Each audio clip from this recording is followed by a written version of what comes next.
Iba't ibang klase ng tropa natin, part 2. Unahin na natin dito yung mga tropa nating beatboxer. Ayun yung magugulat ka na lang, yung bigla na lang may magtatalsikang laway sa tabi mo.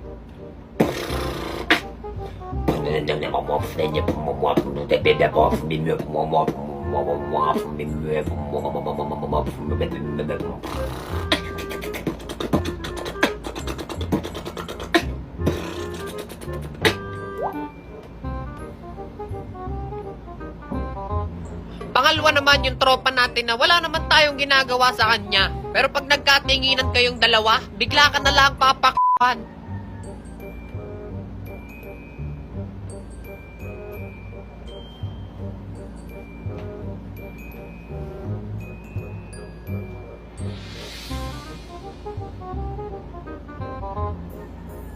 At pangatlo naman, alam mo yung tipong tropa mong kalalaking tao, pero napaka-arte sa balat.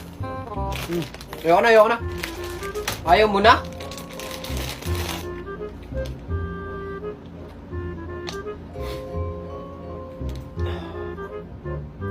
Gusto mo alcohol? Ang arte na ito. Mag-alcohol pa, pwede naman ganito. Ang lansa-lansa niyan. Ayaw mo mag-alcohol. Mag-alcohol ka.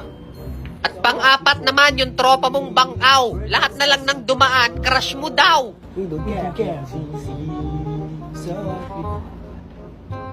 Pre, yung anak ni Aling Kuring, oh. Te, crush ka daw neto, te, oh. Ay, Ate, hindi, hindi, Araw-araw ka naikwento sa akin, te, oh. Crush ka daw neto, oh. Paano ako magkakagusto dun ngayon ko nga lang nakita yun? Bagay naman kayo, ah.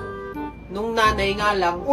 At ang pinakahuli sa lahat, yung tropa mong laging naka-earphones o kaya headset, tapos may pagsabay pa yan sa pagkanta, sintonado naman. Baby, it's you. You're the one I love. You're the one I need. Oh, you see. Come on, it's you. Pre, tigil mo na. Nakakarindi, ha? Mababasag ang eardrums ko sa'yo. Minsan nakakasama ka rin ka ng loob, eh, no?